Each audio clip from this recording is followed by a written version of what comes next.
when the residents of a small island in the Marshall Islands spotted a strange man walking along the beach in January 2014.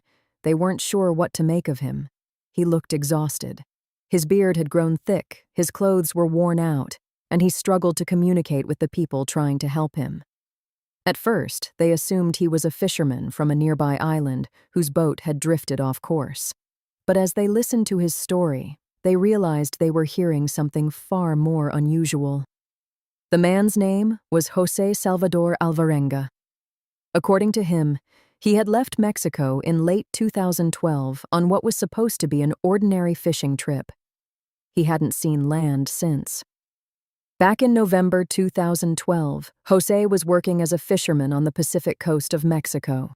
Fishing was how he earned a living, and heading out to sea was a normal part of life.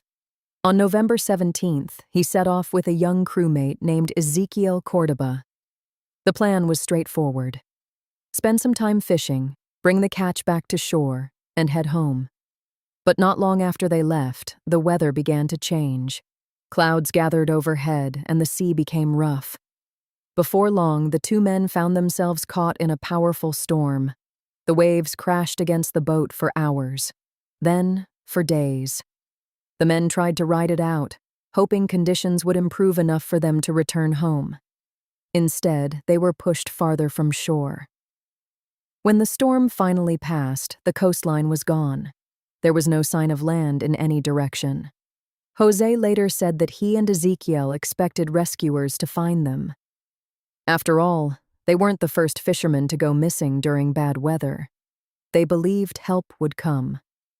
A day passed, then another, but nobody appeared. As time went on, their situation became harder to ignore. The food they had brought with them disappeared quickly. Fresh water became a constant concern. The two men began catching fish and seabirds to survive. Whenever it rained, they collected as much water as they could. When it didn't rain, they worried about how long their supply would last. The days blended together. Sunrise, heat, darkness. Then another sunrise. At first, they talked about being rescued. Then they talked about their families. Then they spent long stretches of time sitting quietly and watching the horizon. Weeks turned into months. The physical challenges were difficult enough, but the emotional strain was becoming just as serious. Ezequiel struggled more and more as time passed. According to José, his young crewmate eventually became sick and weak. One day, he stopped eating. José tried to encourage him, but nothing seemed to help. Not long afterward, Ezequiel died. José was suddenly alone. For months, the only sounds around him were the waves, the wind, and the occasional birds that landed on the boat. He later described talking to himself just to hear a human voice. Sometimes he imagined conversations. Sometimes he thought about the life he had left behind. Most mornings began exactly the same way. He would wake up, look around, and see nothing but ocean.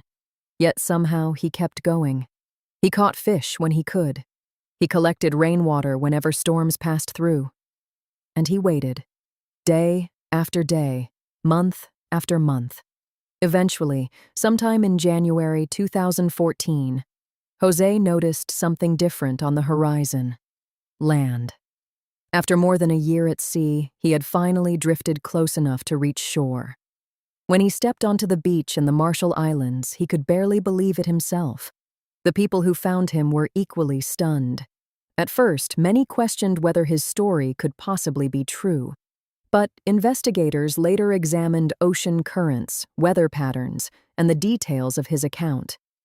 Experts concluded that his journey was consistent with where he had started and where he had eventually been found. José Alvarenga's survival remains one of the most extraordinary documented stories of endurance at sea. What began as a routine fishing trip turned into an ordeal that lasted more than a year and carried him thousands of miles across the Pacific Ocean. Even today, it sounds less like a real event and more like something from a novel. But it happened, and somehow José lived to tell the story himself.